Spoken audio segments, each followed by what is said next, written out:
MNT news network में आप सभी का स्वागत है। आप देख रहे हैं एमएनटी न्यूज नेटवर्क का प्राइम टाइम विचार विमर्श। और प्राइम टाइम विचार विमर्श में पुनः एक बार हम मूल निवासी बहुजन समाज से जुड़े हुए मुद्दे पर चर्चा करेंगे। और साथियों, आज की जो चर्चा है बजट के बारे में, खास करके गुजरात राज्य के बजट के ऊपर कैग अर्थात जो कंट्रोलर ऑडिटर ऑफ जनरल जिनको कहा जाता है, भारत के महालेखा परीक्षा जिनको कहा जाता है, उन्होंने एक टिप्पणी की थी। उनकी एक रिपोर्ट आई है और हर राज्यों की वैसे कैग के माध्यम से पूरी आर्थिक लेखा जोखा की छानबीन होती है और उसमें क्या खामियां रह गई, छोटी छोटी बातों को लेकर के बड़ी बड़ी बातों तक कैग अपनी टिप्पणी करता है और हर राज्य की अपनी एक बड़ी लंबी चौड़ी रिपोर्ट होती है। ऐसी एक रिपोर्ट आई गुजरात के बारे में और गुजरात के विधानसभा में उस रिपोर्ट को रखा गया और उस रिपोर्ट में ये कहा गया है, वही आज का जो विषय का मसला है। उस रिपोर्ट में ये लगभग कहा गया कि हजारों करोड़ रुपए जो है केंद्र सरकार ने गुजरात के कुछ कंपनियों को सीधे दे दिए, जो कि कैग के अनुसार ये गलत बात है। कैग का कहना था कि ये जो अगर आप केंद्र से सीधे उन कंपनियों के खाते में दे रहे हो तो उससे बजट, गुजरात राज्य के बजट का उसका हिसाब लगाना कठिन हो जाता है। इस प्रकार की कुछ बातें कैग ने अपने रिपोर्ट में की है, उसी को लेकर के आज चर्चा करेंगे। और जो कैग की जो बातें होती हैं, कैग जो इस प्रकार के रिपोर्ट लाते हैं उसकी क्या अहमियत होती है, या ये जो व्यवस्था की गई है उसकी क्या भारत के पूरे आर्थिक व्यवस्था में क्या अहमियत है, उसके ऊपर भी आज चर्चा हम करने वाले हैं। तो साथियों, जो हमारे साथ जुड़ रहे हैं एमएनटी न्यूज नेटवर्क के फेसबुक पर, उनसे हम सबसे पहले रिक्वेस्ट करेंगे इस वीडियो की लिंक को अपनी खुद की टाइमलाइन पर इसको शेयर कीजिए और वहां से इसको आप देखिएगा, ताकि आपके साथी मित्र भी इस कार्यक्रम के साथ जुड़ जाएं। और अगर इस कार्यक्रम को आप YouTube से देख रहे हैं तो YouTube के भी साथियों को रिक्वेस्ट करेंगे इस वीडियो को आप अपने व्हाट्सएप, मैसेंजर, टेलीग्राम, ट्विटर, जो भी मैसेजिंग का ऐप इस्तेमाल करते हैं वहां से अपने साथी मित्रों तक इस कार्यक्रम को भेजिए। और आपके घर का टीवी अगर इंटरनेट के साथ आप जोड़ सकते हैं या जुड़ा हुआ है तो उस टीवी पर भी ये चर्चा लाइव आप देख सकते हैं। आपके टीवी पर यूट्यूब पर आप सर्च कीजिए MNT news network. MNT news network पर आप ये कार्यक्रम अभी लाइव देख सकते हैं। और आपको बताना चाहेंगे कि आज का जो विषय है वो बहुत ही महत्वपूर्ण इसलिए भी है क्योंकि जो पूरे देश की आर्थिक व्यवस्था है उस आर्थिक व्यवस्था को आकार देने का या उसको नियंत्रण करने का काम सरकारों के पास होता है। राज्य की आर्थिक व्यवस्था है तो राज्य के विधानसभाएं उसमें या विधिमंडल जो भी व्यवस्था है राज्य की वो उसमें काम करती है। और साथ ही साथ केंद्र में केंद्र के दायरे में आने वाले विषय और पूरे देश के मसलों पर आर्थिक व्यवस्था को अपने नियंत्रण में रखने का या उसको बढ़ाने का, उसमें क्या क्या होना चाहिए, ये सारी बातें रखती है। और उसी को लेकर के आज ये बहुत महत्वपूर्ण विषय रखा गया है। विषय का बैनर आपके स्क्रीन पर है। केंद्र ने साल 2015 से हजारों करोड़ रुपए सीधे गुजरात की कंपनियों के खाते में ट्रांसफर किए, कैग की रिपोर्ट। तो 2015 से जो हजारों करोड़ रुपए गुजरात की कंपनियों के खाते में ट्रांसफर किए, ये जो कैग ने ऑब्जेक्शन लगाया है उसी के ऊपर हम चर्चा आज ये होगी। हमारे साथ जुड़े हुए हैं मूल निवासी डॉक्टर के चौहान सर, आप प्रख्यात लेखक और अधिवक्ता हैं सर्वोच्च न्यायालय दिल्ली से। और मूल निवासी उमेश चंद्र गोंड सर हमारे साथ जुड़े हुए हैं, आप राष्ट्रीय अध्यक्ष हैं मूल निवासी संघ के। तो आपके साथ हम इस विषय को चर्चा करेंगे। पुनः एक बार साथियों को रिक्वेस्ट है इस वीडियो को आप शेयर कीजिए, ज्यादा से ज्यादा लोगों को जोड़िए, क्योंकि एमएनटी न्यूज नेटवर्क पर जो हम चर्चा करते हैं ये केवल चर्चा के लिए नहीं है। इसके पीछे एक मकसद है कि हमारे जो भी देश भर से कार्यकर्ता हैं फुले अम्बेडकरी आंदोलन में काम कर रहे हैं उन तक उन बातों की जानकारी पहुंचे जो वर्तमान समय में घटित हो रही हैं या जिसके ऊपर उनके पास, हमारे पास मुद्दे होने चाहिए, जवाब होने चाहिए, तर्क होने चाहिए। इसलिए हम आमतौर पर समसामयिक विषयों को लेकर के चर्चा करते हैं। 1.5 वर्ष से अधिक समय हो गया है लाइव चर्चा कर रहे हैं। तो आप सभी से गुजारिश है कि आपके सभी जिले के जिस जिस जिले में आप हैं सभी जिले से या आपके राज्य से कार्यकर्ताओं को इस लाइव चर्चा को देखने सुनने के लिए जोड़िएगा। और आपके जो भी सवाल हैं कमेंट बॉक्स में आप आज के विषय के बारे में लिखते रहिए। चर्चा को शुरुआत करते हैं और आज के जो हमारे पैनलिस्ट हैं उनको मैं यहाँ पर आमंत्रित करना चाहूंगा। जी, बहुत बहुत स्वागत है डॉक्टर के एस चौहान सर, जय भीम जय मूल्यासी सर, और डॉक्टर उमेश चंद्र गोंड सर, आपका भी बहुत बहुत स्वागत है। और डॉक्टर चौहान सर ने बड़ी व्यस्तता के बीच आज हमें समय दिया है, क्योंकि ये विषय ही बहुत क्लिष्ट है, कैग के बारे में है और बजट के बारे में है और पूंजीपतियों के कंपनियों के बारे में है, थोड़ा कानूनी भी पहलू है।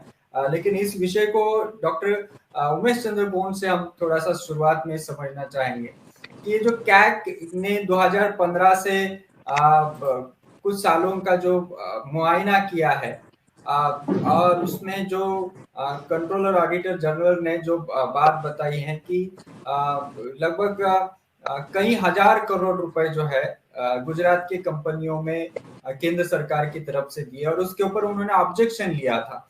तो वो क्या है, वो वास्तविक क्या मुद्दा है, वो आपसे पहले समझना चाहेंगे। जी सर। सभी साथियों को जय भीम जय मूल्यासी। आज का विषय आर्थिक मामले पे है, वित्त मंत्रालय से संबंधित है, और ये एमएनटी न्यूज नेटवर्क पे इस तरह के डिस्कशन आने से हमारे लोगों का भी जानकारी, समग्र जानकारी बढ़ती है। और निश्चित रूप से ये 1 घंटे की परिचर्चा में हम सारी चीजों को नहीं बता सकते, लेकिन इतना जरूर है कि जो हिंट दिए जा रहे हैं, जो टॉपिक्स दिए जा रहे हैं, लोग उनके ऊपर भी सर्च करें। ये सर्च करने से ही हमारा आंदोलन भी बेहतर तरीके से बढ़ेगा। साथियों, जो अभी फाइनेंशियल ईयर 2019-20 जो 31 मार्च 2020 को खत्म हुआ था, और गुजरात स्टेट के ऊपर कंट्रोलर ऑडिट जनरल कैग, इन्होंने अपनी रिपोर्ट गुजरात सरकार को दी। प्रिंसिपल ऑडिट जनरल जो है AND अलॉटमेंट एंड एक्सपेंडिचर, उनके सिग्नेचर से, और that was counter signed by the CAG.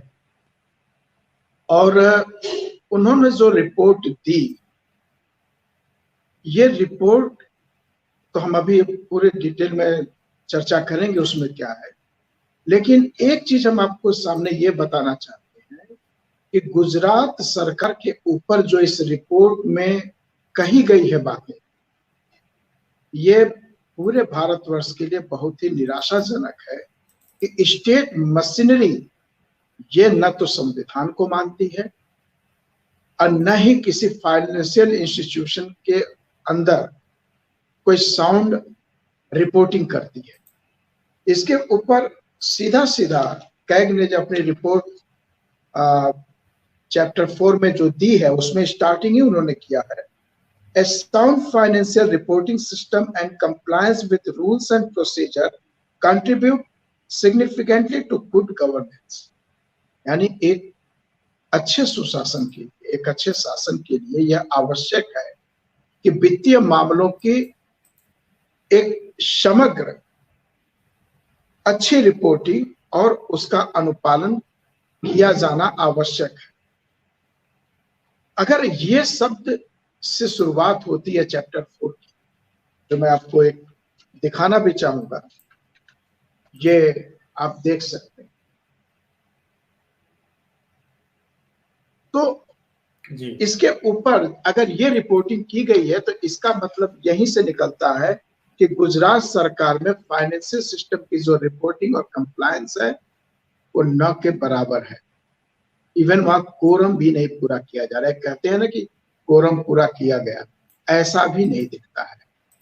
और ये हजारों करोड़ की जो लेनदारी है, हालांकि न्यूज़पेपरों ने अपने न्यूज की एक लाइमलाइट हेडिंग देने के लिए ऐसा लिखा है कि हजारों करोड़ डायरेक्ट ट्रांसफर किए गए कंपनियों के फंड में केंद्र सरकार द्वारा, बेशक किए गए हैं और ये इसका एक गंभीर मुद्दा भी है। लेकिन इस पूरे सिस्टम के अंदर जिस तरह से संविधान की अवहेलना की गई है, फाइनेंशियल रूल रेगुलेशन की अवहेलना की गई है। अगर आप इसको सुनेंगे तो आपको आश्चर्यचकित होगा कि गवर्नमेंट मशीनरी जो अकाउंट एक खुद का पार्ट होता है वो इतनी लापरवाही से चल रही है। जो गुजरात मॉडल पेश करके चुनाव लड़ा गया, आपको उस गुजरात मॉडल की हकीकत पता चल जाएगी कि केंद्र सरकार और गुजरात सरकार के बीच में साठगांठ क्या है, वहां लोगों पर एक्शन क्यों नहीं होती। ये सब फाइनेंशियल क्राइम है। अगर हम संविधान के आर्टिकल 267, 266 इनका पालन नहीं करते हैं और फाइनेंशियल रूल जो गुजरात का है 2017 का आर्टिकल 155, 156 उसका पालन नहीं कर रहे हैं, इसका मतलब क्या है या बेहतर तरीके से समझ सकते हैं। तो ऐसी सरकार गुजरात की है, जो कि गुजरात की कैग रिपोर्ट आई है, ऑडिटर जनरल की रिपोर्ट आई है, तो हम गुजरात पे ये बातें कर रहे हैं। लेकिन ये जरूरी नहीं है कि ये मसला केवल गुजरात का ही हो। ये मसला बीजेपी शासित सभी सरकार प्रदेश सरकारों का भी हो सकता है और ये मसला कांग्रेस शासित सरकारों का भी हो सकता है। जो केंद्र में सरकार बैठती है, अगर उसी पार्टी की सरकार स्टेट में रहती है तो यहाँ कुछ न कुछ इस तरह की आधाधापी होती रहती है। और मैं इस रिपोर्ट की जो अंतिम चीज जो कैग ने कंक्लूजन निकाला है, पूरे ऑडिट की जो कंक्लूजन निकाली है, उसको मैं आपके सामने रखना चाहता हूं और इसके बाद हम लोग का जो इसमें ये डिस्कशन शुरू होगा। यार कंक्लूजन में इन्होंने कहा है, indiscriminate operation of omnibus minor head 800। जो माइनर हेड दिए जाते हैं ये मेजर हेड के सब पार्ट होते हैं और किसी मेजर हेड में अगर वो सब पार्ट यानी माइनर हेड नहीं एग्जिस्ट होता है तो वो पीएजी के द्वारा, प्रिंसिपल ऑडिट जनरल जो स्टेट के अंदर होते हैं, उनके द्वारा रिकमेंडेशन लेकर माइनर हेड क्रिएट किया जाता है। और इस पूरी रिपोर्ट को आगे हम बताएंगे आपको कि more than 13,000 crore rupees minor head में एक्सपेंड किए गए, जबकि उससे कम का एक्सपेंडिचर मेजर हेड में है। और आगे हम और भी चीजें इसमें लेकर आएंगे अगले डिस्कशन में। इसी के आगे कंक्लूजन में कर रहा है, non submission of utilisation certificate and detail contingency bill. किसी भी एक्सपेंडिचर को करने के लिए यूटिलाइजेशन सर्टिफिकेट देना जरूरी होता है और वो यूटिलाइजेशन सर्टिफिकेट केवल कागजों में नहीं होता, उसका भौतिक सत्यापन भी किया जाता है। अगर ये सर्टिफिकेट नहीं दे रही है सरकार के जो विभाग हैं, वो नहीं दे रहे हैं, मोर देन 500-600 सर्टिफिकेट इस तरह के नहीं मिले हैं जिसमें मेजर एक्सपेंडिचर किए गए, तो ये तो सीधा सीधा घोटाले की धूप है। फिर आपको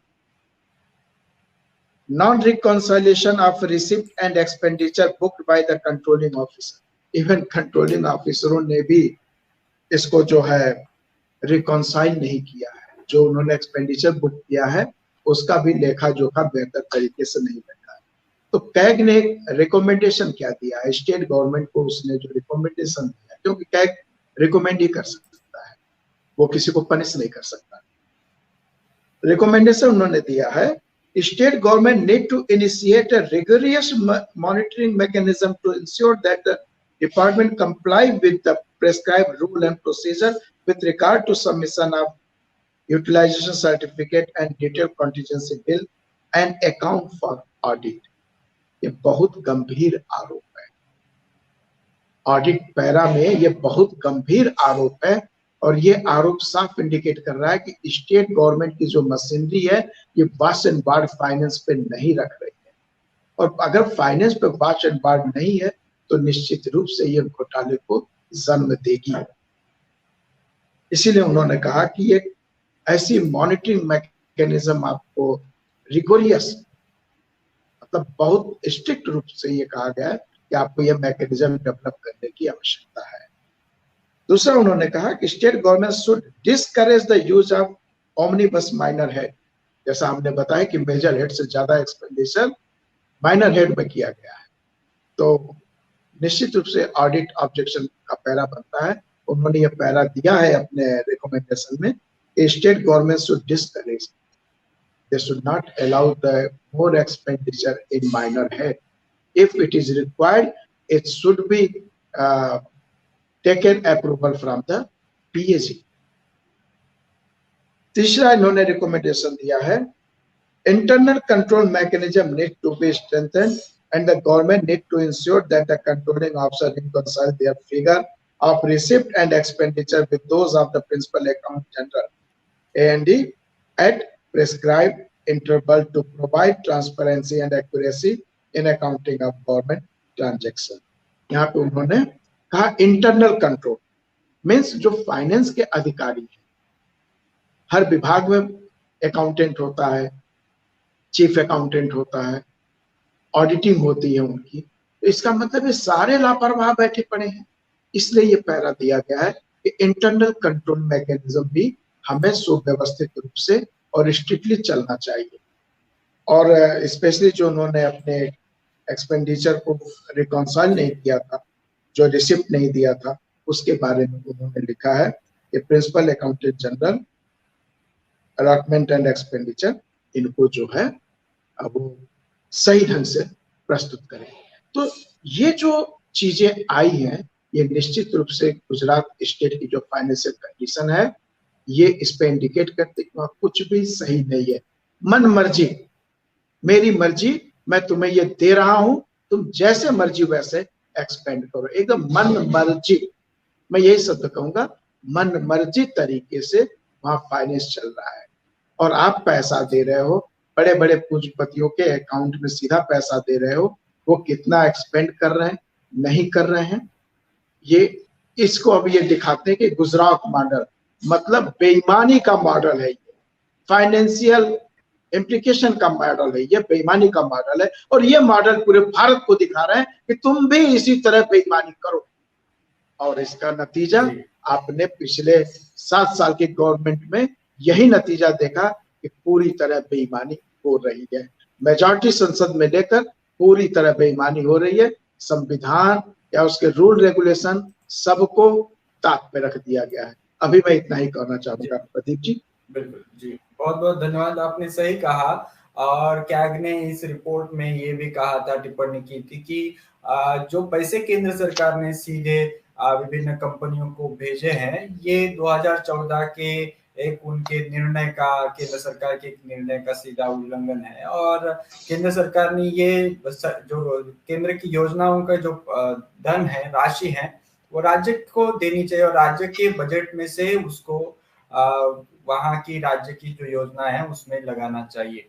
तो ये भी बताया गया, मतलब आंकड़े ये बताते हैं कि लगभग जो पैसा सीधे भेजा गया है वो 2015 के बाद इसमें इतनी बढ़ोतरी हो गई कि अगर तुलना करें तो 350% अधिक पैसा भेजा गया। 11,000 करोड़ से ऊपर की राशि जो है 2020 तक भेजी गई है, 2015-16 से लेकर 2020 तक। ये तो 11,500 करोड़ रुपए की जो राशि है वो सीधे न राज्य को बताते हुए सीधे विभिन्न इसमें कंपनियों के इसमें गई है या विभिन्न योजनाओं के तहत वो कहीं कहीं चली गई है। उसका भी हिसाब किताब है, बात करेंगे उसके ऊपर आगे। मैं सर, डॉक्टर के चौहान सर हमारे साथ जुड़े हुए हैं। सर, ये जो अभी मसला है, डॉक्टर उमेश चंद्र गोन सर ने कहा कि क्या केवल अपनी टिप्पणी कर सकता है, लेकिन इसके ऊपर कोई कानूनी कार्रवाई वो नहीं कर सकते, केवल वो बता सकते हैं कि यहाँ पर आपकी गलती हुई। तो ये जो मामला है, केंद्र सरकार सीधे पैसा भेज रहा है और कैग ने तो टिप्पणी कर दी है। और आप इसकी ये जो पूरी प्रक्रिया है आर्थिक व्यवस्था की, ये जो हो रहा है इस प्रकार से, इसके ऊपर क्या आप भाष्य करना चाहेंगे सर? हूं कि हमें पहले संवैधानिक जो सिस्टम है उसको समझना चाहिए। ये कंट्रोलर एंड ऑडिटर जनरल जो होता है हमारे देश में, ये एक संवैधानिक पोस्ट है और ये सारी गवर्नमेंट का लेखा जोखा जो है उसका ऑडिट करना उसका काम है। गवर्नमेंट तो पब्लिक एक्सचेकर का जो पैसा है जो रेवेन्यू से कलेक्ट होता है उसको गवर्नमेंट किस तरह यूज कर रही है, ये एनालाइज करना कंट्रोलर एंड ऑडिटर जनरल का काम है, जो आर्टिकल 148 के तहत संविधान की आर्टिकल 148 के तहत इसकी अपॉइंटमेंट होती है। इसी तरह हमारे संविधान में जो फाइनेंशियल कंडीशन को एनालाइज करने के लिए किस स्टेट को कितना पैसा चाहिए, यूनियन को कितना पैसा चाहिए, पैसा कहाँ से आएगा, उन चीजों को एनालाइज करने के लिए फाइनेंस कमीशन की व्यवस्था है जो आर्टिकल 280 में होती है, और उस फाइनेंस कमीशन को आर्टिकल 281 में रिकमेंडेशन करने का अधिकार है। इसी तरह आर्टिकल 149 में जो कंट्रोलर और ऑडिटर जनरल है उसकी पावर्स और ड्यूटीज डिफाइंड। तो ये जो इशू जो हम चर्चा कर रहे हैं, मैंने कल आप लोगों ने बात की ऑर्गेनाइज जो हमारे एमएलटी के जो ऑर्गेनाइजर्स हैं कि आपको इस पे बोलना है, तो मैंने संविधान को बहुत गौर से देखा और मैंने ये पाया कि कोई भी ऐसा प्रोविजन नहीं है जिसमें आप पब्लिक को सेंट्रल गवर्नमेंट डायरेक्ट डील कर सके, क्योंकि पब्लिक को डील करने के लिए उनको स्टेट के पास जाना पड़ेगा और स्टेट जो है उसके थ्रू ही आप कोई एक्टिविटी कर सकते हैं। स्टेट का जो सिस्टम है उसके अंदर आप जब करेंगे तो जो फाइनेंशियल सिस्टम है उसमें अकाउंटेबिलिटी बनी रहेगी। स्टेट का भी उसके ऊपर चेक होगा, आपका स्टेट के ऊपर चेक होगा, तो दोनों तरह से जो पैसा है उसका यूटिलाइजेशन प्रॉपर होगा। इसका अंश्योर करने का तरीका हमारे संविधान ने ये दिया। आर्टिकल 39 में प्रोविजंस है डी एंड ई में, आर्टिकल 39 1 एंड डी एंड ई में कि जो रिसोर्सेज है उनको इकट्ठे नहीं होने देना है, कंसंट्रेट नहीं करने देना है। ये जो आज हम जो चर्चा कर रहे हैं, ये जो प्राइवेट इंस्टीट्यूशंस है, जो प्राइवेट ऑर्गेनाइजेशंस है, उनको सरकार ने पैसा डायरेक्ट ट्रांसफर किया। मैं कई बार ये सोचता हूँ कि ये जो डायरेक्ट पैसा ट्रांसफर करने का जो सिस्टम चल रहा है, ये इसकी पहल एक अलग नजरिए से की गई थी। नजरिया ये था कि भाई डायरेक्ट जब पैसा जाएगा तो बीच में बिचौलिया उस पैसे को नहीं खा पाएगा। लेकिन जो अब ये जो केस हमारे सामने आया है, इससे ये प्रूव होता है कि जो गवर्नमेंट है वो इस तरह का जो सिस्टम डेवलप करके जो उनके चहेते लोग हैं, जो उनकी इंडस्ट्रीज है, जो उनके पब्लिक प्राइवेट कारपोरेशन है, जो प्राइवेट कंपनीज है, उनको वो सस्टेन करने के लिए, उनको ग्रो करने के लिए डायरेक्ट फंड ट्रांसफर कर रही है। जो मैं समझता हूँ कि एक फेडरल कंट्री में जिसमें स्टेट भी होता है और सेंटर भी होता है, तो आपस में उनके वर्किंग रिलेशन के लिए स्टेट की ड्यूटी अलग डिफाइन है और सेंटर की ड्यूटी अलग डिफाइन है। तो इस तरह की एक्टिविटी में ऐसा कोई वो नहीं है कि आप डायरेक्ट पैसा स्टेट को ट्रांसफर कर सके। अगर आप डायरेक्ट पैसा ट्रांसफर करते हैं तो आपको पहले स्टेट में वो पैसा देना होगा। जब वो स्टेट में पैसा देगा तो स्टेट जो है उसका एलोकेशन करके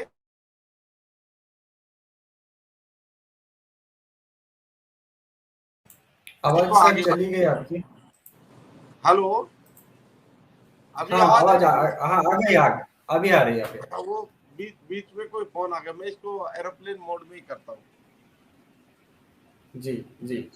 तो दर्शकों को हम बताना चाहेंगे कि डॉक्टर के चौहान सर जो बात हमें बता रहे थे कि राज्य के बजट में ये होना चाहिए, राज्य के माध्यम से ये जो भी खर्चे हैं ये होने चाहिए। और ये एक नियम भी है एक प्रकार से 1983 का 83 से ये एक नियम है इस देश की बजट की व्यवस्था में कि कोई भी खर्च जो है ये बिना बजट प्रावधान या बिना बजट के अनुपूरक मांगों के अलावा मांगों के अनुमान के आधार पर नहीं किया जा सकता। इसलिए बहुत सारी बारीकी से ये बातें देखना आवश्यक है। और ऐसी बातों को उठाना इसलिए आवश्यक है साथियों कि अभी बजट पूरे देश भर में बजट की प्रक्रिया हो जाती है।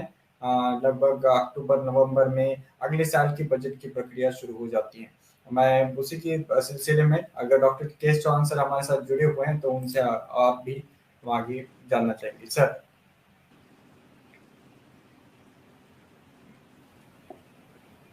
हेलो जी जी, जी जी, आवाज आई क्या?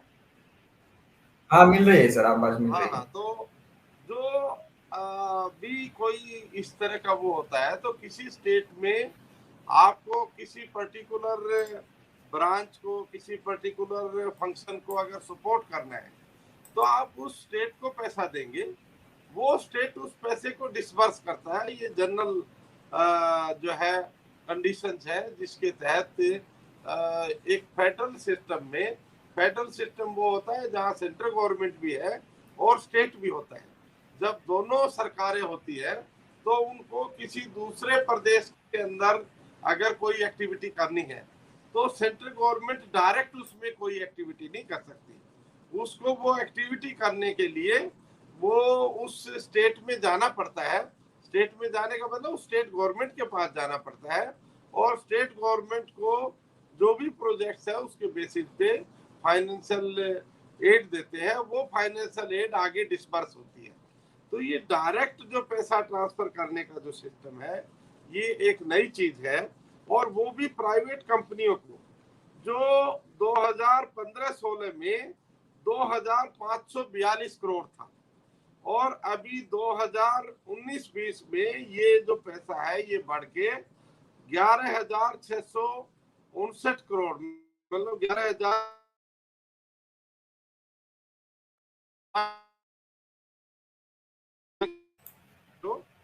समझने के लिए।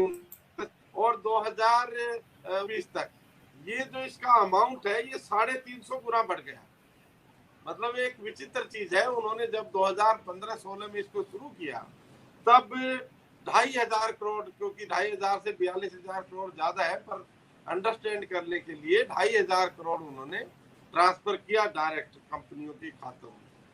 और 2019-20 में उन्होंने 11,659 करोड़, 660 करोड़ मानो आप, क्योंकि उसको अगर देखेंगे तो ये 350 गुना ज्यादा है। इतना ज्यादा पैसा इतने कम अंतराल में उन्होंने प्राइवेट कंपनियों को दिया। अब इसमें और भी चीजें देखने वाली है कि उन्होंने 17 करोड़ रुपया जो है एकेडमिक इंस्टीट्यूशंस को भी दिया है, और 79 करोड़ ट्रस्ट को दिया है, और ये जो एनजीओ वगैरह होती है उनको 18.35 करोड़ रुपया दिया है, और इंडिविजुअल्स जो है उनको भी 1.56 करोड़ रुपया दिया है। जो ऐसे प्राइवेट सिटीजन्स हैं, जो प्राइवेट लोग हैं, उनको आप पैसा बिना स्टेट के अकाउंट में भेजे आप नहीं दे सकते, क्योंकि जब आप वो पैसा डायरेक्ट देते हैं उनको तो उस पैसे की अकाउंटेबिलिटी नहीं रहती। जो हमारा संविधान है उसमें 148 आर्टिकल के तहत कंट्रोलर एंड ऑडिटर जनरल की पोस्ट जो उन्होंने क्रिएट की संविधान ने, वो इसीलिए क्रिएट की कि पैसे के ऊपर अकाउंटेबिलिटी होनी चाहिए।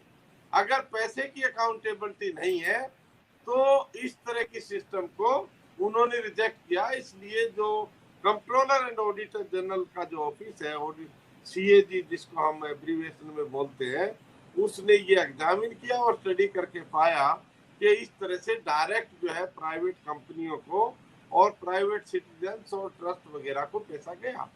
ये जो पैसा है ये प्राइवेट को डायरेक्ट नहीं जाना चाहिए, क्योंकि ये पैसा सरकार का पैसा नहीं है, ये पैसा एक आम आदमी का पैसा है। उससे टैक्स आपने कलेक्ट किया और वो पैसा सरकार के पास आया, तो सरकार अपनी मर्जी से उस पैसे को कर सकती, क्योंकि जो पब्लिक स्पिरिट है हमारे कॉन्स्टिट्यूशन की, हमारा जो कॉन्स्टिट्यूशन है उसकी जो विचारधारा है, उसका जो विचार है, वो एक उसके कंट्रोल्ड कॉन्स्टिट्यूशन है। इसमें किसी भी इंस्टीट्यूशन को, किसी भी ऑर्गेनाइजेशन को, चाहे वो पार्लियामेंट हो, चाहे एग्जीक्यूटिव गवर्नमेंट हो, चाहे आपका जुडिशरी हो या दूसरी जो संस्थाएं मीडिया या और दूसरी संस्थाएं काम कर रही है, उन सबको किसी को इतनी इंडिपेंडेंस नहीं है कि वो संविधान के मूल्यों के खिलाफ काम कर सके। इसलिए हर इंस्टीट्यूशन के ऊपर कंट्रोल मैकेनिज्म लगाया हुआ है और उस कंट्रोल मैकेनिज्म के तहत वो इंस्टीट्यूशन संविधानिक मर्यादा के तहत जो है बाउंड है उस प्रिंसिपल्स को मानने के लिए। जब वो उन प्रिंसिपल्स को कंप्लाई करेगा तो उससे हमारा संविधान की जो मर्यादा है वो भी सेटिस्फाई होती है और उसमें कोई भी जो इलीगल एक्टिविटी होने का चांस कम हो जाता है। जब आप डायरेक्ट पैसा दे रहे हैं, अभी हम देख रहे हैं कि जो चुनाव होता है उसमें कितने बड़े पैमाने पे पैसे का लेन देन हो रहा है, कितने बड़े पैमाने पे जो रूलिंग पार्टी है उसके कैंडिडेट पैसा खर्चा कर रहे हैं। जो चुनाव में जो भी कैंडिडेट चुनाव लड़ता है उसको ज्यादा से ज्यादा 1 लाख रुपए से ज्यादा उसका खर्चा नहीं होना चाहिए। लेकिन अगर हम कैंडिडेट को और उनके अगर अमाउंट को एनालाइज करें तो एक एक कैंडिडेट 1000 करोड़ रुपया खर्च कर रहा है, 500 करोड़ रुपया खर्च कर रहा है। कोई कम से कम 100-150 करोड़ से कम में तो कोई कैंडिडेट ही नहीं है। तो जो हमारा संविधान है उसका जो मूल भावना है कि हम एक सोशल स्ट्रक्चर ऐसा डेवलप करेंगे जिससे एक आदर्श समाज की व्यवस्था कायम होगी। उस आदर्श समाज में जो काम करने वाले लोग हैं, जो उसमें भागीदार लोग हैं, उनकी जो व्यवस्था है, उनकी जो कंडीशन है, उसमें इम्प्रूवमेंट होगा। ये इसलिए इम्प्रूवमेंट नहीं हो रहा क्योंकि आप चुनाव में बहुत बड़े पैमाने पे पैसा जो है पब्लिक में लगाते हैं और वो पैसा कहीं और से नहीं आता है। आपके जो दोस्त हैं जिनको आप डायरेक्ट पैसा दे रहे हैं वो पैसा आपको चुनाव में वापस रिफंड होता है। बहुत सारे ऐसे एग्जाम्पल्स हैं। अगर देखें तो हमारे देश में पब्लिक कॉर्पोरेशन को तकरीबन उन्होंने बेच दिया। आज ही टीवी में खबर चल रही है कि एयर इंडिया को 18,000 करोड़ में बेच दिया। मुझे याद आता है कि 2002 में विदेश संचार निगम नामक एक संस्था थी जो गवर्नमेंट की संस्था थी, ये पब्लिक सेक्टर अंडरटेकिंग थी और वो जो कंपनी है उसको बहुत कम पैसे में बेचा गया था। जब हम लोग उसका केस कर रहे थे तो हमारे क्लाइंट ने हमें बताया कि साहब जितना ये कर रहे हैं, जितने पैसे में इसको बेचा है उतने पैसे में तो हमारी जो केबल डली हुई है समुद्र में उसका जो पैसा है वो उससे ज्यादा है। और ये जो इस तरह की जो सोच डेवलप हो गई है, हमारे जो लोग हैं उनको केवल धर्म के नाम पे भ्रमित किया जा रहा है और धर्म के नाम पे उनको बरगला के उनके सारे हक अधिकार, उनकी जो भी कंडीशन में इम्प्रूवमेंट होनी चाहिए वो नहीं हो पा रही है। ये जो सारी चीजें हैं इसको हमें एनालाइज करना चाहिए, हमारे हर आम आदमी को एनालाइज करना चाहिए। ये जो विदेश संचार निगम था, अब ये 18,000 करोड़ में बेचा है, उसको 1439 करोड़ में बेचा था और उस विदेश संचार निगम में 575 करोड़ मैसर्स वर्ल्डकॉम से एक महीने के अंदर वापस आ गए थे और 650 करोड़ रुपया उस कंपनी ने इनकम टैक्स से रिफंड वापस लिया था। उसके बाद 700 करोड़ रुपया जो है इंटेलसेट एक कंपनी थी, उसमें 5% इसके शेयर थे, वो बेचने से 700 करोड़ रुपया आया था। ये 1925 करोड़ रुपया बन जाता है और वो जो अमाउंट है वो केवल 1439 करोड़ है। एक महीने के अंदर 1925 करोड़ जिस कंपनी के पास आना है उस कंपनी को 1439 करोड़ में बेचने की क्या जरूरत है। इसीलिए ये जो पैसे का जो ट्रांसफर है, पैसे को अगर इसको कनेक्ट करें हम तो इसका सीधा सीधा राजनीति में लाभ लेने के लिए वो पैसा प्राइवेट कॉर्पोरेशंस को, प्राइवेट कंपनीज को डंप किया जाता है और बाद में उनसे दूसरे तरीके से वो पैसा वापस ले लिया जाता है। और ये जो पूरी व्यवस्था है, इस पूरी व्यवस्था को अगर हम देखते हैं तो कंट्रोलर ऑडिटर जनरल का जो ऑफिस है वो भी मुझे लगता है कि वो अपनी जो एक्टिविटी है उसमें इस तरह की जो रिपोर्ट जब देता है तो उसको उसके लिए प्यूनिटिव उसका प्रावधान होना चाहिए, उसका रिकवरी क्या सुजेशन उसको करना चाहिए कि आपने जो इतना पैसा दिया है उसको गवर्नमेंट रिकवर करे, और उस तरह का उसकी रिकमेंडेशन में हमें नहीं दिखाई पड़ता है। तो ये जो सारी चीजें हैं इसको अगर हम देखें तो ये सारी व्यवस्था इसके ऊपर आधारित है कि वो जो पॉलिटिकल गेम प्लान के लिए, पॉलिटिकल चीजों को लेने के लिए, उसमें से रियलाइज करने के लिए उन्होंने इस तरह की व्यवस्था कायम की है। और ये पैसा जो प्राइवेट कंपनी को जो पैसा ट्रांसफर होता है तो ये पैसा वो कैसे यूज करेंगे, उसमें कितनी करप्शन होगी, कितना वो कंपनी रखेगी, ये इन्वेस्टिगेशन का सब्जेक्ट है। मुझे लगता है कि पार्लियामेंट्री कमेटी के द्वारा इसका इन्वेस्टिगेशन होना चाहिए ज्वाइंट पार्लियामेंट्री कमेटी से, और ये जो इस तरह की जो चीजें हैं इसके ऊपर हमारे देश में बिल्कुल भी समझौता नहीं होना चाहिए। लेकिन उसको मैं दूसरे तरीके से देखता हूँ, तो जो अपोजिशन पार्टी है वो भी इनसे उतना मिली हुई है कि वो भी किसी इशू के ऊपर बहुत इफेक्टिवली कोई स्टैंड नहीं लेना चाहती। इस वजह से जो आम आदमी जो है उसकी जो कंडीशन है बहुत मिजरेबल होती जा रही है डे बाय डे। आज पूरा जो देश है वो उन्होंने बंद करके रखा हुआ है, जिसको बंद करने की मैं समझता हूँ कोई जस्टिफिकेशन नहीं है। और बहुत बड़े पैमाने पे जो गरीब आदमी है उसको बेचारे को खाने की रोटी का भी लाला पड़ा हुआ है। तो ये जो चीजें हैं इनको हमें देखना पड़ेगा और पब्लिक में इश्यूज को समझाना पड़ेगा, तभी हम इसमें कुछ चेंज ला सकते हैं।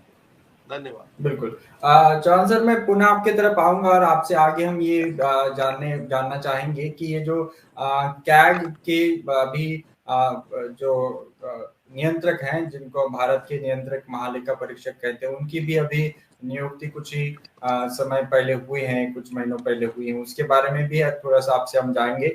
लेकिन डॉक्टर उमेश चंद्र गोंड सर हैं, उनसे हम बातचीत पहले करेंगे, फिर मैं पुनः आपके तरफ आऊंगा। जी गोंड सर, क्या मेरी आवाज मिल रही है सर? आपका माइक शायद म्यूट है। जी जी ये जो हम चर्चा कर रहे थे, डॉक्टर साहब ने हमें बताया कि जो व्यवस्था है उस व्यवस्था के माध्यम से ही हम केंद्र अपने जो है निधि खर्च कर सकता है विभिन्न राज्यों में, राज्यों के माध्यम से ये खर्च कर सकता है। ये जो पूरे आंकड़े उन्होंने बताए और जो व्यवस्था बातें जो हो रही हैं, क्या अन्य राज्यों में भी इसी प्रकार की बातें दिखाई देती हैं? केंद्र सरकार क्या सीधे लोगों के साथ राज्यों को बाईपास करके इस प्रकार की कई योजनाओं को चला रहा है, और क्या कैग उसके ऊपर अपना सवाल उठा सकता है? जी प्रदीप जी, इसमें एक सिंपल चीज हमको समझने की जरूरत है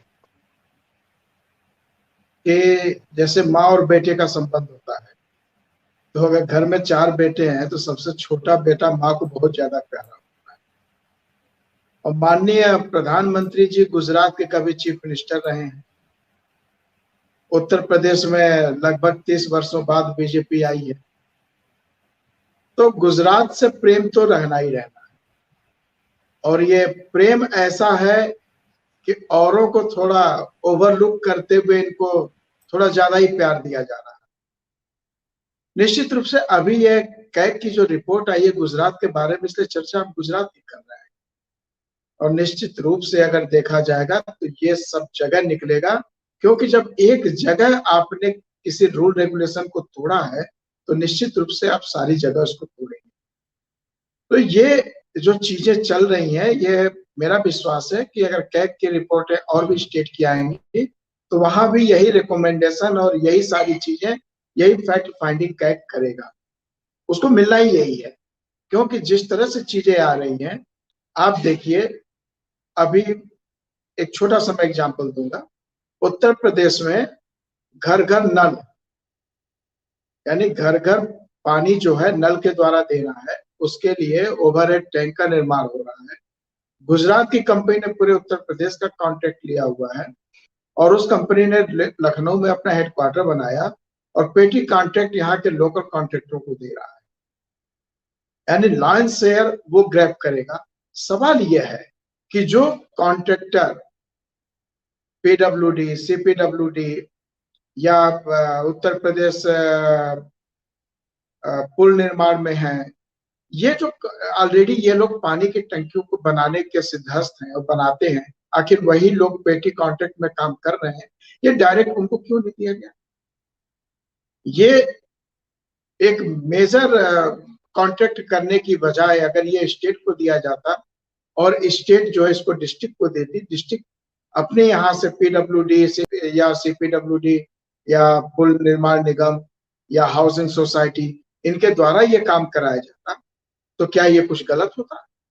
नहीं, ये ऐसे व्यापारियों को जिनका लाभ हमको चुनाव में मिले, ऐसे व्यापारियों को लाभ देने के लिए पूरा का पूरा एक लंबा चौड़ा कॉन्ट्रैक्ट उनके पास दिया जा रहा है, और वो आदमी करना उसको कुछ नहीं है, केवल मैनेज करना है, पैसे कमाना है और चले जाना है, वो साइड भी देखने नहीं जाएगा।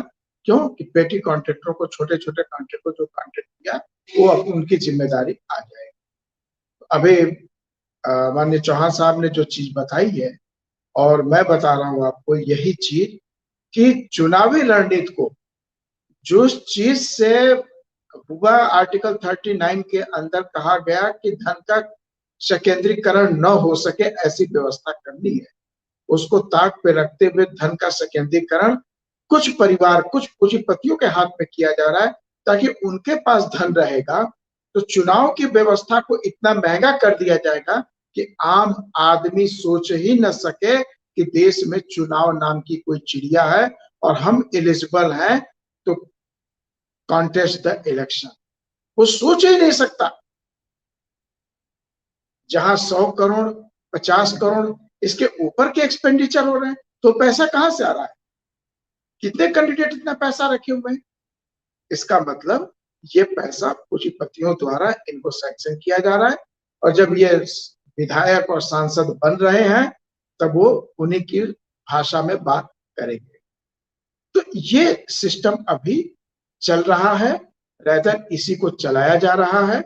देश की अर्थव्यवस्था पे ये पूरी की तरह पूरे के पूरे रूप से अपना कब्जा कर रखे हैं, और ये कब्जा उनका बरकरार रखे, इसलिए मनुस्मृति के आधार पर धन जो है राजा के पास रहेगा अथवा बनिए के पास में रहेगा।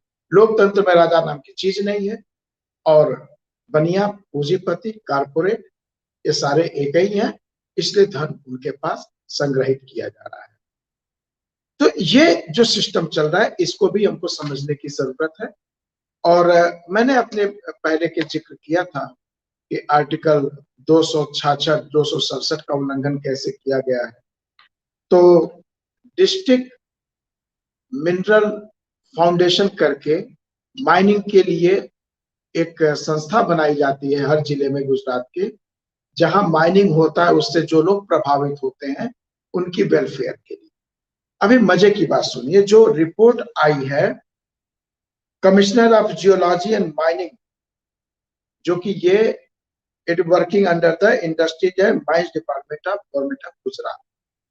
तो माइनिंग डिपार्टमेंट के अंदर जो है जियोलॉजी और माइनिंग कमिश्नर काम करते हैं। उनकी रिपोर्ट ये है कि जो जियोलॉजिस्ट हैं, जो मेंटेन करते हैं अकाउंट अपने यहाँ, जिन लोगों ने सेविंग बैंक में अकाउंट खोला है, जबकि किसी भी गवर्नमेंट ट्रांजैक्शन को आप सामान्य सेविंग बैंक का अकाउंट नहीं खोल सकते।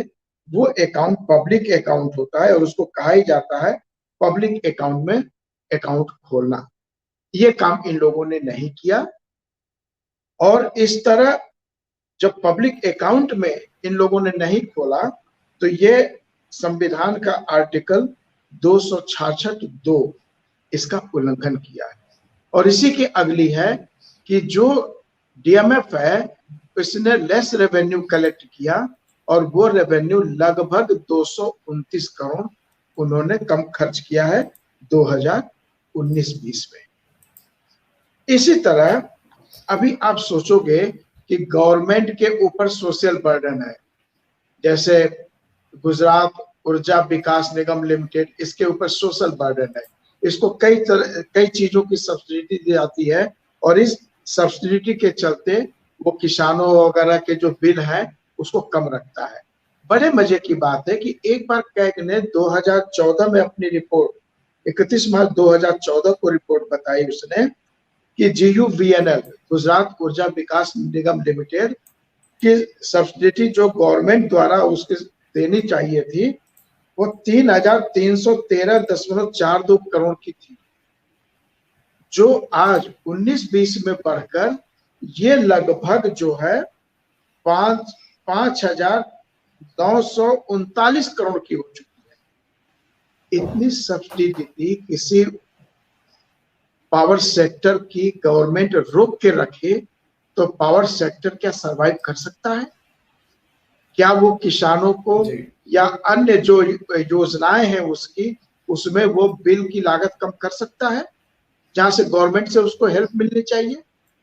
ये नहीं हो रहा है। और आप इसी की बात नहीं देखिए, अब केंद्र में आइए, हमारे पास भारतीय खाद्य निगम है। भारतीय खाद्य निगम मोर देन 375 लाख करोड़ इतने का जो है उसके ऊपर कर्ज पहुंच चुका है। वो अपना कर्ज नहीं अदा कर पा रहा है। वो कोई कमाने वाली कंपनी तो थी नहीं, गवर्नमेंट ही उसको पैसा दे रही थी कि तुम MSP पे खरीदारी करो, और आज उसके ऊपर इतने लाख करोड़ के जो ड्यूज हो गया है, 3.75 लाख करोड़ का जो ड्यूज हो गया है, उसको कभी वो रिकवर नहीं कर पाएगी। क्यों? कि गवर्नमेंट साल में उसको 750-800 करोड़ का केवल फंड दे रही है, और वो फंड गोदाम को मेंटेन करने और जो अडानी वगैरह के गोदाम उसने चार्ज पे लिया हुआ, किराए पे लिया हुआ, क्योंकि इसके गोदाम में जगह नहीं बची है, वो उसमें खर्च हो जा रहे हैं। तो इसके ऊपर तो कर्ज बढ़ता चला जा रहा है। एक दिन ये लैप्स कर जाएगा। जिस दिन ये लैप्स कर जाएगा तो मार्केट से, यानी कि सस्ते दर पे MSP के ऊपर जो किसानों से खरीद हो रही थी वो कौन खरीदेगा? तो ये पूरी तरह से सिस्टम को धराशायी करने का ये प्लान इनका बना हुआ है। तो इस तरह बहुत सारी चीजें इन्होंने इसमें जो गवर्नमेंट को करना चाहिए तो भी नहीं की है। उसके अतिरिक्त मैं एक चीज और आपको लाना चाहता हूं कि जो इंटरेस्ट बेयरिंग है उस पर भी इसने कोई ध्यान नहीं दिया गुजरात सरकार ने। अगर इंटरेस्ट आप समय पे नहीं चुकाओगे तो आपका कर्ज बढ़ता चला जाएगा, आप पे बर्डन होता चला जाएगा फाइनेंस का। ये भी इसके ऊपर कोई इसका दिमाग नहीं है। तो अभी तो चौहान साहब ने काफी कुछ है उसमें कवर कर दिया। Fund transfer directly to state implementing agency, साहब ने बताया कि जो भी एजेंसी स्टेट में काम कर रही है उनके लिए जो भी फंड सेंट्रल गवर्नमेंट देना चाहती है, 2014 में इन्होंने एक नियम बना रखा था कि ये स्टेट गवर्नमेंट को देगी और स्टेट गवर्नमेंट उसको रिम्बर्स करेगी और स्टेट गवर्नमेंट उसकी अकाउंटिंग करेगी। जब तुम डायरेक्ट दे दिए हो तो स्टेट गवर्नमेंट का तो पल्ला साफ, यानी आपने सीधा सीधा घोटाले की बोरी का मुख खोल दिया है। इससे ज्यादा सभ्य शब्दों में और क्या कहा जा सकता है? ये चीजें इन लोगों ने कर रखी है। और इतना ही नहीं, साहब ने पूरा चीज उसको किया है, इसलिए मैं उस बिंदु पे नहीं जाऊंगा। मैं बीच में ही जो कहा था, delay in submission of utilisation certificate, ठीक है, मैं इसको बाद में रखता हूँ। आप कुछ कह रहे थे प्रदीप? जी नहीं रखिए, अपनी बात को रखिए 2 मिनट में, फिर मैं पुनः चौहान साहब की तरफ जाऊंगा। जी 2 मिनट में जी पूरा। मैंने पहले ही इंट्रोडक्शन में ही कहा था यूटिलाइजेशन सर्टिफिकेट की बात कर रही थी। वो यूटिलाइजेशन सर्टिफिकेट जो गवर्नमेंट फंड दे रही है और उसका कहाँ आप उपयोग कर रहे हो उसका एक सर्टिफिकेट देना पड़ता है, उसकी पूरी लेजर मेंटेन होती है, आप वो भी नहीं कर रहे हो। ये भी पूरी की पूरी तरह से घोटाले की ही बू आ रही है। अब जो क्या कहते हैं, इसमें जो इन्होंने दिया हुआ है ये बढ़कर जो है इनकी जो टेबलें बता रही हैं उस टेबल के अनुसार जो है यूटिलाइजेशन सर्टिफिकेट जो आपका बचा हुआ है, जो अमाउंट ड्यू फॉर सबमिशन, वो 17,674 करोड़। ये जो है टोटल, मतलब 17-18 से लेकर के 19-20 तक का है 17,674 करोड़। और जो टोटल एरियर है ये एरियर जो है 4,403 करोड़ का एरियर है। अगर यूटिलाइजेशन सर्टिफिकेट जमा हो जाते सही समय पे तो इतने 4,403 करोड़ का वारा न्यारा एक बेहतर ढंग से हो सकता, पता चलता कि पैसे कहाँ गए हैं। इसीलिए ऑडिट ने जो है ये पैरा अपने संबोधन में निकाला था जी। और सबसे बड़ी बात, जो गारंटी इंस्टीट्यूशंस हैं उनको जो फंड दिया गया है वो गारंटी इंस्टीट्यूशन की बजाय अदर्स के हेड में दिया गया है। ये भी एक लंबा चौड़ा घोटाला है। अकाउंट्स में गारंटी इंस्टीट्यूशन बहुत महत्वपूर्ण चीज होती है। ये इंस्टीट्यूशन जहां के वर्क की गारंटी है, हर चीज की गारंटी है, उसको छोड़कर उसको अदर्स दिखा दिया कि अदर्स को कोई केयर नहीं करेगा। और इसके अंदर भी जो है, हम जो हजारों की बात तो नहीं करेंगे, इसमें 2 डिजिट में इसका भी 40 करोड़ के आसपास जो है इसमें भी घोटाला समझ में आ रहा है। तो इस तरह की ये पूरा एक बम्बार्डमेंट है जिसको कैग ने करीब 21 बिंदुओं को निकाला हुआ है। और इन 21 बिंदुओं में जो न्यूज़पेपरों में आया है वो डायरेक्ट ट्रांसफर ऑफ फंड जो है उसके अनुसार, लेकिन पूरी रिपोर्ट को खोला जा रहा है तो पूरा प्रदेश ही इसमें इन्वॉल्व है। टोटल फाइनेंशियल इम्प्लीकेशन का मैटर बना हुआ है। मैं इतना ही रखता हूँ प्रदीप जी। जी बहुत बहुत धन्यवाद सर। समय की भी कमी है लेकिन मैं डॉक्टर के एस चौहान सर से आगे ये जानना चाहूंगा कि कैग के बारे में ये बताया जाता है कि ऐसे कोई भी रिपोर्ट हो सरकार की तो उसमें कहीं ना कहीं सरकार उसमें हस्तक्षेप करती है, मैनिपुलेशन करती है या अपने फेवर के रिपोर्ट्स लाती है। हालांकि ये रिपोर्ट थोड़ी सी पुरानी थी और जो नए कैग बने हुए हैं उनके बारे में कहा जाता है कि वे पहले गुजरात राज्य के चीफ सेक्रेटरी हुआ करते थे जब प्रधानमंत्री मोदी गुजरात के मुख्यमंत्री थे। तो अब जो कैग बने हुए हैं ये उनके पहले के मुख्य सचिव हुआ करते थे उनके वक्त। हालांकि अलग मामला है ये, लेकिन मैं आपसे सर ये जानना चाहूंगा सीधा कि जो देश के सांसद हैं और विधानसभा उनके मतलब जो विधायक है उनको भी बजट के माध्यम से फंड दिया जाता है, लेकिन उनके ऊपर कभी ये चर्चा नहीं होती कि क्या उन्होंने अपने जो फंड का इस्तेमाल जो है ये ठीक से किया है या नहीं किया है। ऐसी कोई खबर अखबार में एक तो नहीं दिखाई दी जाती। और दूसरा ये भी है कि केंद्र सरकार सीधे लोगों के खाते में कुछ धन चुनाव के पहले ट्रांसफर करती है विभिन्न योजनाओं के माध्यम से। हालांकि वो आपने जैसे कहा कि राज्यों के माध्यम से जाने चाहिए थे लेकिन नहीं जा रहे हैं। तो इन दो बातों पर आप क्या टिप्पणी करेंगे कि क्या इसके ऊपर भी ध्यान देगा? अगर जैसे गुजरात के बारे में कहा गया, क्या केंद्र सरकार के भी ऐसे मुद्दों पर क्या इस प्रकार की कुछ टिप्पणी कर सकता है या करनी चाहिए? नहीं, मुझे लगता है ये सब चीजें बहुत रेलेवेंट हमारे देश में नहीं है कि कौन किसके साथ सेक्रेटरी रहा, चीफ सेक्रेटरी रहा, क्योंकि हमारे जो देश का आदमी है कोई हो चाहे वो मोरल तौर पे बहुत ज्यादा साउंड कंडीशन नहीं है उसकी।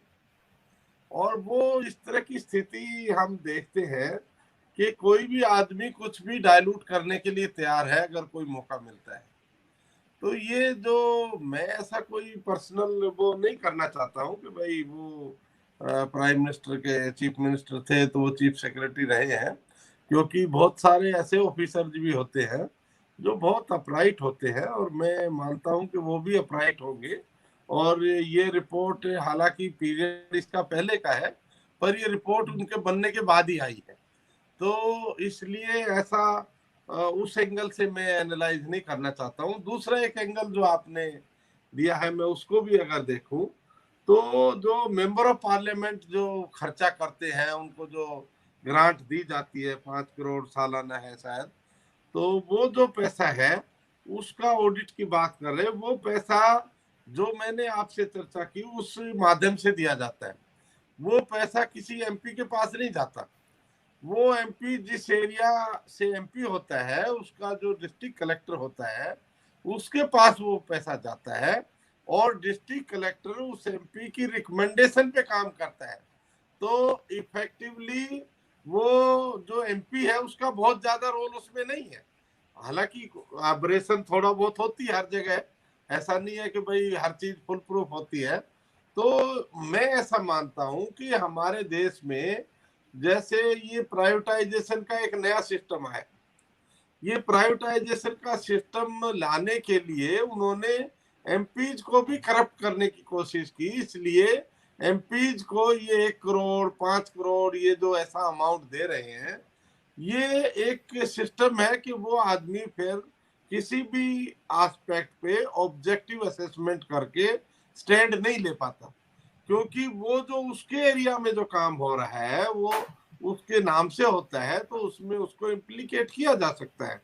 इसलिए ये जो सारा जो सिस्टम है ये उन्होंने इस तरह डिजाइन किया कि ताकि जो आम आदमी है अगर वो एमपी का चुनाव जीत भी जाता है तो वो उससे इंटरमिंगल्ड हो जाता है, वो इंडिपेंडेंटली कुछ नहीं कर पाता है, वो इंटरमिंगल्ड हो जाता है उसमें, और वो भी फिर जैसे जैसे सिस्टम चलता है तो वो उसका एक हिस्सा हो जाता है।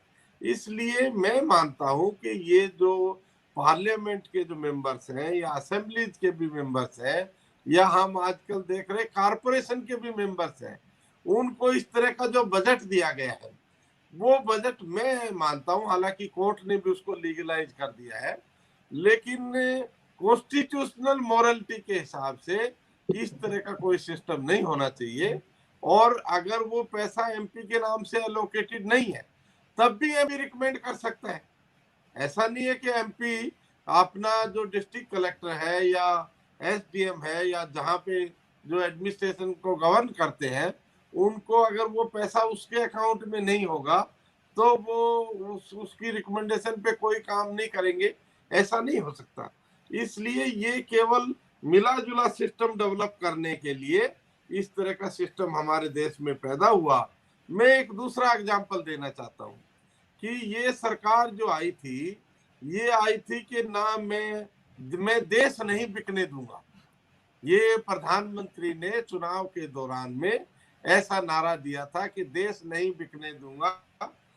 और आज हम देख रहे हैं कि पब्लिक कारपोरेशन जो पब्लिक बॉडीज हैं जो हमारे कारपोरेशन है महारत्ना है उनको आज बेचा जा रहा है। मेरे पास एक दूसरा एग्जांपल है जो भारत पेट्रोलियम कारपोरेशन का है।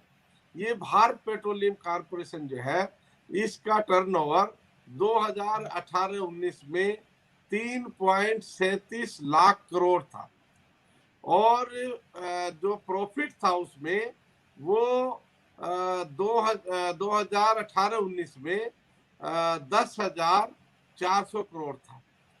और ये जो प्रॉफिट है ये क्यूमुलेटिव था, तो 5 साल में 50,576 करोड़ रुपया प्रॉफिट हुआ इस कारपोरेशन में। और इसके साथ जो बीपीसीएल है इसने टैक्स में आपका 95,035.24 करोड़ जो है उन्होंने टैक्स के जरिए सरकार को दिया। ये अगर एक साल में आप 95,000 और इस अमाउंट को जोड़ देते हैं आपका 10,000, तो ये अमाउंट इतना ज्यादा हो जाता है कि ये 1,05,000 करोड़ वो कारपोरेशन एक साल में सरकार को दे रहा है। ऐसे कारपोरेशन को बेच दिया उन्होंने, या वो बिकने की कगार पे है या वो प्रोसेस में है, क्योंकि मीडिया में बहुत सारी चीजें ओपन नहीं होती। जैसे अभी उन्होंने दिखाया कि ये एयर इंडिया बिक गया है, आज पहली बार दिखाया, लेकिन उसके बारे में हम ज्यादा नहीं तो 6 महीने से चर्चा सुन रहे थे कि इतने पैसे में बेच दिया है। लेकिन जब तक ब्लैक एंड व्हाइट में पब्लिक में वो चीज नहीं आती है तो हम उसके बारे में बहुत ज्यादा कोई स्टैंड नहीं ले पाते। इसलिए ये जो पूरी व्यवस्था है ये पूरी व्यवस्था करप्शन के ऊपर आधारित है। और ये जो करप्ट सिस्टम है क्यों ऐसा कर रहे हैं, क्योंकि पब्लिक कारपोरेशन जो होंगे उसमें बैकवर्ड क्लासेस को एम्प्लॉयमेंट देना होगा, और जो ये पब्लिक कारपोरेशन जब प्राइवेट हो जाएंगे तो एक जो पब्लिक कॉर्पोरेशन में, मैं बड़ी पोस्ट की बात नहीं करता हूँ, एक स्वीपर की पोस्ट है। स्वीपर की पोस्ट पे काम करने वाला आदमी 35,000 रुपए के करीब तनख्वाह होती है उसकी। जब यही प्राइवेटाइज हो जाता है तो वो 8-9 हजार में काम करता है। और जो बीटेक एमटेक मेरे देश का जो पढ़ा लिखा जवान है, पढ़ा लिखा जो इंटेलिजेंट आदमी है, वो 15,000 10,000 में काम कर रहा है। तो ये जो पूरी व्यवस्था है, अगर वो टेक्नोक्रेट, वो बीटेक किया हुआ बच्चा या एमटेक किया हुआ बच्चा, अगर ये गवर्नमेंट जॉब है तो उसको तकरीबन 1 लाख रुपया सैलरी मिलेगी। 70,000 तो किसी भी हालत में मिलेगी, लेकिन वो 10-15 हजार रुपए में 15 हजार भी मिलती नहीं है, 10,000 रुपए के करीब ही मिलती है।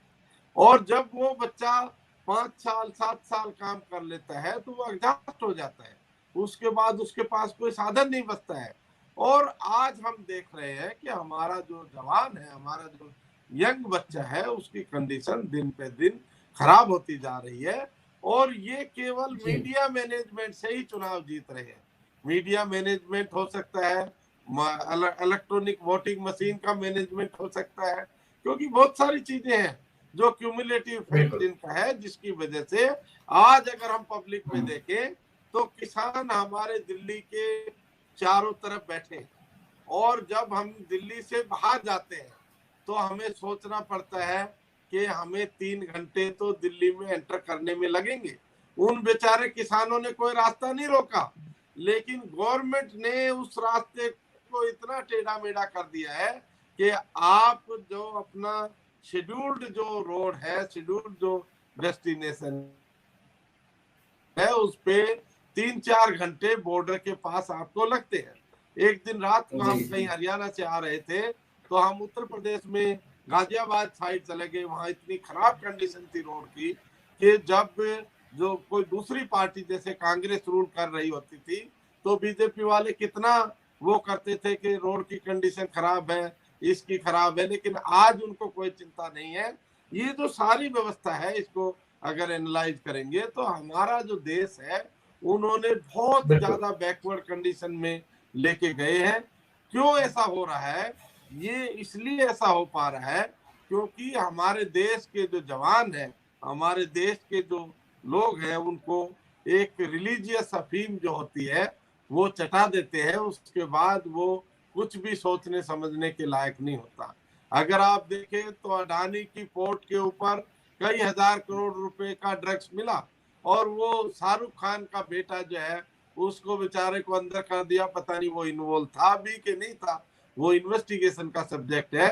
लेकिन दोनों चीजों को करेक्ट करें, अगर कनेक्ट करें तो वो केवल हिंदू मुसलमान भावना भड़काने के लिए, हालांकि कोई शाहरुख खान उस तरह का मुसलमान नहीं है, लेकिन फिर भी उन्होंने अपने जो भक्त लोग हैं उनको हिंदू मुसलमान विचार पैदा करने के लिए वो अडानी के जो पोर्ट के ऊपर जो ड्रग्स आए थे उसके बारे में कोई चर्चा नहीं हुई। और ये बेचारा जो बच्चा है, ये अगर वो किसी कोई ट्रांसपोर्ट करते हुए नहीं पकड़ा गया, वो अगर ले रहा था तो वो उसको रिहेबिलिटेशन की जरूरत है, ना कि उसको जेल की जरूरत है। क्योंकि अगर मुझे कोई गलत आदत लग जाती है तो मेरा रिफॉर्म होना चाहिए, कुछ मेडिकल सिस्टम में मेरे सुधार के लिए वो होना चाहिए या रिहेबिलिटेशन के लिए होना चाहिए, ना कि मुझे जेल में डाल दोगे। ये जो पूरी व्यवस्था है, ये पूरी व्यवस्था केवल धर्म के आधार पे लोगों को बांट के उन्होंने पूरे सिस्टम के ऊपर कब्जा किया हुआ है। इसलिए जो आम आदमी है मेरे देश का, उसको धर्म के विचार से ऊपर उठना पड़ेगा। क्योंकि मैं ऐसा मानता हूं कि जैसे हिंदू है वैसे ही मुसलमान है, मुसलमान भी हमारे भाई है। और ये जो विचार इन्होंने आम आदमी में मुस्लिम के खिलाफ पैदा किया हुआ है, जिसकी वजह से जो हमारे जो लोग हैं वो कुछ भी सोचने समझने का वो प्रयास नहीं करते हैं। इसलिए उन चीजों को हमें देखना होगा। जो कंप्ट्रोलर जॉन सर आज के विषय को उसके ऊपर कंक्लूडिंग आपका ओपिनियन चाहेंगे आज के विषय पर। जी, जो कंट्रोलर एंड ऑडिटर जनरल का जो सब्जेक्ट है, उसका काम है ऑडिट करके पैसे का जो यूटिलाइजेशन है, जो पब्लिक फंड्स का यूटिलाइजेशन है, वो प्रॉपर कॉन्स्टिट्यूशनल स्कीम के तहत, गवर्नमेंट पॉलिसीज के तहत होना चाहिए। ये जो पूरी व्यवस्था है जिसमें प्राइवेट लोगों को वो पैसा दिया गया, प्राइवेट कंपनीज को पैसा दिया गया, ये संविधान की मर्यादा और संविधान की मूल भावना के खिलाफ है। अगर आर्टिकल 39B अगर आप देखेंगे तो वो ये कहता है that the ownership and control of the material resources of the community are so distributed as to subserve the common good. अगर किसी एक आदमी को इतना पैसा दिया तो ये संविधान का जो मैंडेट आर्टिकल 39B में है या आर्टिकल 39C में है, इसका डायरेक्ट उल्लंघन है। इसलिए किसी भी सरकार को संविधान के जो मूल्य है उनके खिलाफ काम करने का अधिकार नहीं होता है। इसलिए ये जो सरकार है इसको ये जो गैर संवैधानिक जो काम कर रहे हैं उससे बाज आना चाहिए और लोगों को भी सजग होना चाहिए ताकि उनको चेक कर सके। धन्यवाद। जी जी, बहुत बहुत धन्यवाद। कार्यक्रम समाप्ति की ओर है। मैं उमेश चंद्र गोंड सर से आज के विषय पर कंक्लूडिंग ओपिनियन आपका लेना चाहूंगा। समय की भी कमी है, लेकिन 3-4 मिनट में हम कार्यक्रम को समाप्त करेंगे। जी गोंड सर। जी प्रदीप जी, कंक्लूडिंग ओपिनियन में मैं बहुत ज्यादा समय नहीं लूंगा, केवल एक सेंटेंस बोलूंगा। राष्ट्रभक्ति का अगर ढिंढोरा पीटते हो तो संविधान की मर्यादा का पालन करो। राष्ट्रभक्ति का ढिंढोरा पीटते हो तो संविधान की मर्यादा का पालन करो, संविधान का सम्मान करो, संविधान का संवर्धन करो, संविधान की सुरक्षा करो। राष्ट्रभक्त का सर्टिफिकेट तुम्हें कहीं से लेने की जरूरत नहीं है, तुम स्वतः ही राष्ट्रभक्त हो जाओगे। अन्यथा संविधान की मर्यादा गिराकर काम करोगे तो यह देश रसातल में तो जा ही रहा है, फिर इसको कोई उबारने वाला नहीं होगा और जो गुलामी अब आएगी इस देश पे कोई बचाने वाला नहीं होगा। बाबा साहब ने संविधान सभा में 26 नवंबर को अपने वक्तव्य में पहले ही यह शंका जाहिर की कि क्या यह देश दोबारा अपनी गुलामी फिर से पकड़ेगा, गुलामी फिर से झेलेगा। तो वो दिन ना आने दो। राष्ट्रभक्त बनना है तो राष्ट्रभक्ति संविधान के रास्ते से चलो, इसका सम्मान करो, सुरक्षा करो और संवर्धन करो। इसी के साथ मैं अपनी बात को विराम देता हूं। जी बहुत बहुत धन्यवाद सर। आज के एक महत्वपूर्ण विषय पर हमने आपसे चर्चा की। कैग ने जो रिपोर्ट दिया गुजरात राज्य के बारे में, और उन्होंने कहा कि 2015 के बाद हजारों करोड़ रुपए जो हैं ये सीधे बिना राज्य की बजट में डालते हुए कंपनियों में ट्रांसफर किए गए। और इसी मुद्दे को लेकर के आज हमने जानने की कोशिश की कि कैग की क्या जिम्मेदारियां हैं और ये जो सरकार का धन है, पब्लिक फंड जिसको कहते हैं, उसका कैसे इस्तेमाल हो। और आप ने आज हमारे साथ जुड़ करके हमें बहुत ही गहरी बातें यहाँ पर बताई हैं, जो इसके क्या क्या परस्पर संबंध होते हैं उसके बारे में भी हमें बताया है। मैं एमएनटी न्यूज नेटवर्क की ओर से और हमारे जो तमाम दर्शक हैं, कार्यकर्ता हैं, उनकी ओर से आप दोनों का आभार व्यक्त करता हूं और आपकी अनुमति लेकर के इस कार्यक्रम को यहाँ पर हम समाप्त करेंगे और आगे भी आपसे हम बातचीत करते रहेंगे और आपसे राय मशवरा करते रहेंगे। Thank you very much. जय भीम, जय मूल्यवान, जय भारत, जय संविधान। जी साथियों, आज जो हमने चर्चा की है एमएनटी न्यूज नेटवर्क पर, बहुत ही महत्वपूर्ण विषय पर चर्चा की और जैसे कि डॉक्टर के.एस. चौहान सर ने कहा कि कहीं ना कहीं ये निजी कंपनियों को के साथ सीधे साठगांठ का एक व्यवस्था है और पूरी जो संवैधानिक आर्थिक व्यवस्था है उसको कहीं ना कहीं बाईपास करके या तहस नहस करके तोड़ मरोड़ के सरकारें काम कर रही हैं। और इसका सीधा सीधा चुनाव के साथ भी, चुनावी जो रणनीति है उसके साथ भी उसका संबंध होता है, क्योंकि यही पैसा, जैसे कि उन्होंने कहा, सीधे चुनाव तक पहुंचता है, उसके खर्चे तक पहुंचता है। तो ये सारी बातें बहुत ही गहराई से समझने वाली हैं। आप भी इन रिपोर्ट को पढ़ सकते हैं, कैग के वेबसाइट पर ये रिपोर्ट है। और अगर आपको लगता है कि ये रिपोर्ट आपको मिल जाए तो आप हमें व्हाट्सएप कर सकते हैं, आपका नाम और पता, हम आपको इसकी पीडीएफ जो है भेज सकते हैं। आप हमें ईमेल भी कर सकते हैं mntnews2021@gmail.com, या आप हमें व्हाट्सएप कर सकते हैं 9021846111 9 पर आपको हम ये रिपोर्ट जो है क्या की आपको हम भेजेंगे। आप अपने राज्य में इसकी छानबीन करके, खास करके गुजरात के साथ ही छानबीन करके उसके ऊपर चर्चा करें, और भी ऐसे ही मुद्दों पे ऊपर हम चर्चा करते रहेंगे। और कल के विषय की जानकारी दे करके हम ये कार्यक्रम यहाँ पर हम समाप्त करेंगे। कल 9 अक्टूबर है और कांशीराम जी का स्मृति दिवस है, और इस अवसर पर कल हमने चर्चा रखी हुई है। चर्चा का बैनर आपके स्क्रीन पर है। मूल निवासी कांशीराम जी और मूल निवासी बहुजन आंदोलन कल, आज और कल।